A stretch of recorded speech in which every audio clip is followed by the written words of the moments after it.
کر رہا ہے, اپنے رب کو طلب کر رہا ہے, اپنے رب سے مغفرت مانگ رہا ہے. لہٰذا یہ رات بہت ہی بابرکت راتوں میں شمار کی جاتی ہے.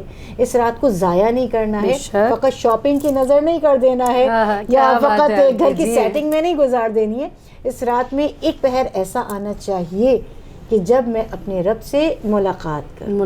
لہٰذا اس شب میں پوری کوشش ہماری یہی ہے. سبحان اللہ. جی بالکل بہترین آپ نے جواب دیا جناب سیدہ, آپ کو اس کا اجر عطا کریں گی یقیناً.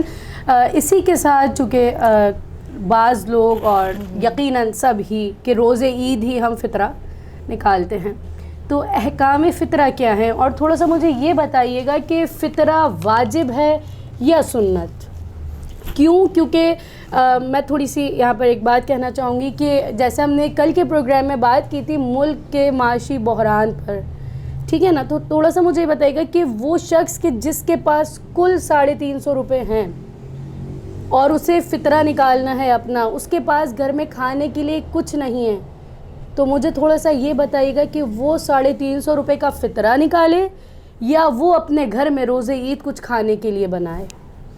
دیکھیے فطرہ جو ہے اولاً واجب ہے, بے شک ہمارے روزوں کی زکوٰۃ ہے یہ, اور ہر صاحب استطاعت پر بے شک, ٹھیک ہے.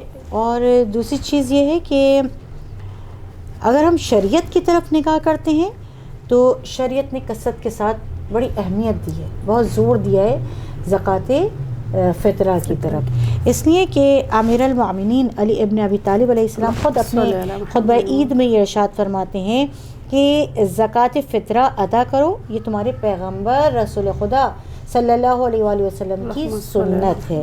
لہٰذا اس لیے کہا کہ کثرت کے ساتھ بلکہ کہا گیا کہ تاکید کی گئی کہ زکوٰۃ فطرہ ادا کیا جائے, اور زکوٰۃ فطرہ جب ہم ادا کرتے ہیں تو یہ روزوں کی قبولیت کا ضامن بن جاتا ہے.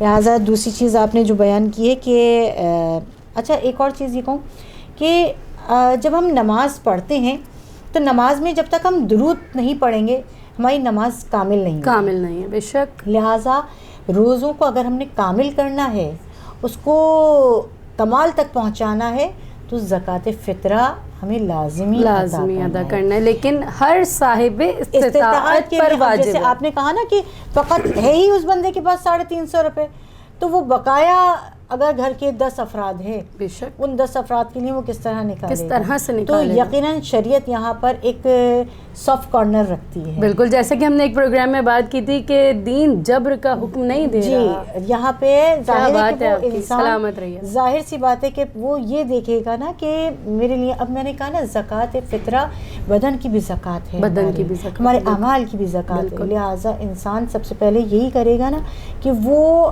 پوری کوشش ہوگی کہ میں پہلے اپنے عیال کا تو سوچ لوں, اور یقیناً پھر میں نے کہا نا کہ یہاں پہ شریعت ایک سافٹ کارنر رکھتی ہے کہ اگر آپ کے پاس استطاعت نہیں ہے. اچھا ایک چیز اور یہاں پہ بیچ میں بیان کرتی چلوں کہ دیکھیے اس سے پہلے اگر آپ کو یاد ہو ہم نے ایک کویسچن یہ بھی ہمارا تھا نا کہ اگر ہم کسی عزت دار کی عزت کی پاسداری کرنا چاہتے ہیں تو دیکھیے اس کی حرمت کی پاسداری ہم پر لازم ہے. اچھا اب یہ جو زکوٰۃ فطرہ ہم نے ادا کرنا ہے نا, اس کا ایک طریقہ کار بڑا آسان سا یہ بھی بیان کیا گیا کہ کسی کی پھر کہوں گی اہانت نہ ہو, سیلف ریسپیکٹ مجھے نہ ہو, اس کی سیلف ریسپیکٹ موجود رہے.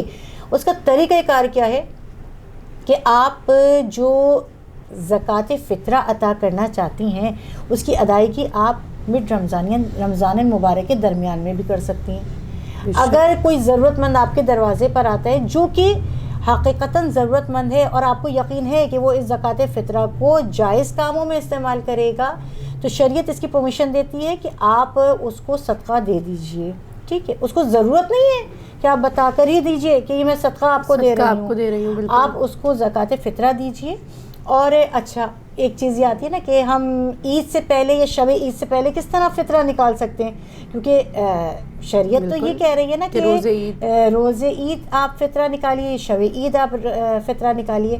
تو اس کے لیے علماء اعلام نے یہ بیان کیا کہ آپ رمضان المبارک کے درمیان میں یا شروع میں اگر کوئی صاحب استطاعت آپ کے پاس ایک امید لے کر آتے ہیں. امام حسین علیہ السلام نے ارشاد فرمایا نا کہ اگر ایک بندہ مجبور ہو کر لاچار ہو کر تمہارے پاس آ رہا ہے نا تو اس کی امید کو نہیں توڑو, کیونکہ وہ سارے لوگوں میں سب کو چھوڑ کر تمہارے پاس آیا ہے. لہٰذا اللہ تعالیٰ نے یہ تمہیں توفیق عطا کی ہے کہ تم اس کی امداد کر سکو. لہٰذا اب اگر کوئی ضرورت مند آیا ہے تو اب میں نے کیا کرنا ہے, اپنے زکوٰۃ فطرہ کو یہ کہہ کر کہ میں اس کو یہ اس وقت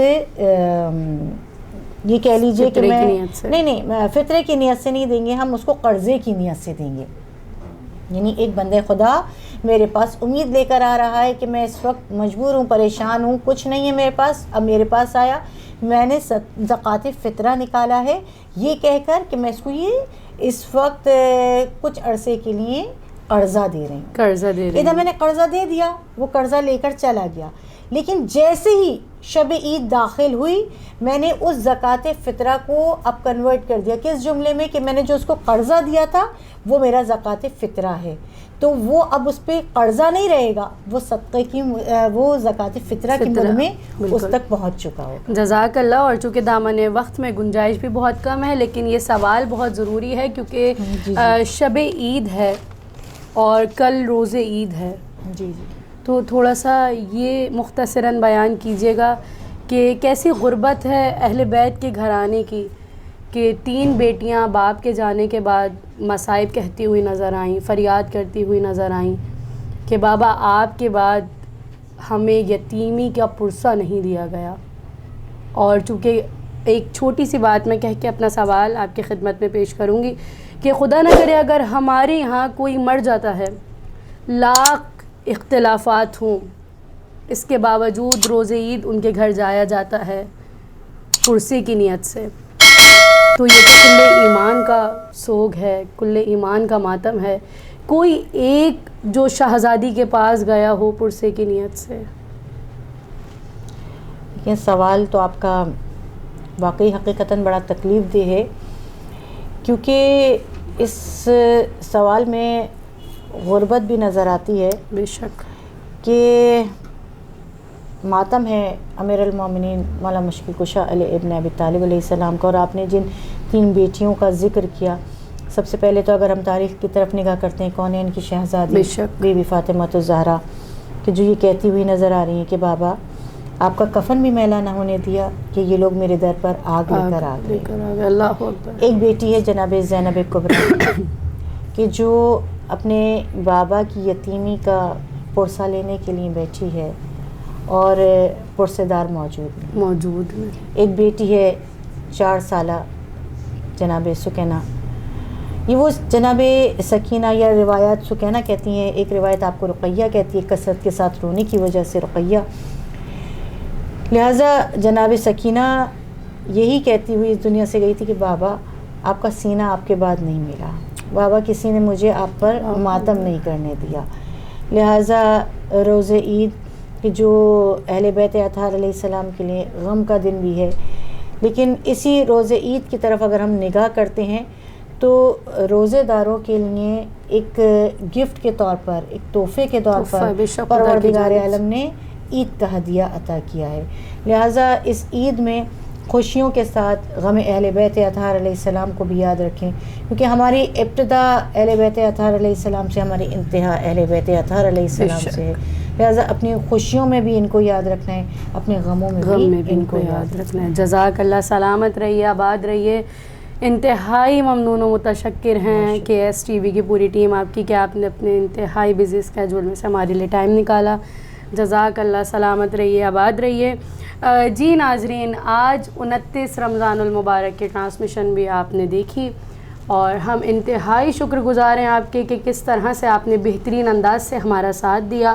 آپ سب شاد رہیے, آباد رہیے, جہاں بھی رہیے کل ایمان کے سایہ رحمت میں رہیے, اور ہمیشہ اپنی دعاؤں میں KSTV کی پوری ٹیم بالخصوص ہماری CEO خانم سیدہ شبانہ صدف کاظمی کو اپنی خاص دعاؤں میں یاد رکھیں. اور چونکہ آج کی آخری ٹرانسمیشن ہے ماہ رمضان المبارک کی, تو میں خانم کے ہی شعر سے اس ٹرانسمیشن کو الوداع کہوں گی کہ یا خدا علم کے ساغر سے بجھا پیاس میری, یا خدا علم کے ساغر سے بجھا پیاس میری، مدح کی راہ میں ٹوٹے نہ کہیں آس میری، گفتگو ہو غم شبیر کی عکاس میری، ملکیت بن کے رہے نامہ و کرتاس میری، بوذر و میثم و سلمان کی سیرت دے دے، بوذر و میثم و سلمان کی سیرت دے دے، اے خدا مجھے نظر حق کی بصیرت دے دے۔ اور اسی کے ساتھ اب اپنی میزبان ذاکرہ فریاد نان زیدی کو اجازت دیجیے، ملیں گے پھر کسی پروگرام میں، جب تک کے لیے اللہ حافظ، فی امان اللہ، علی ولی اللہ۔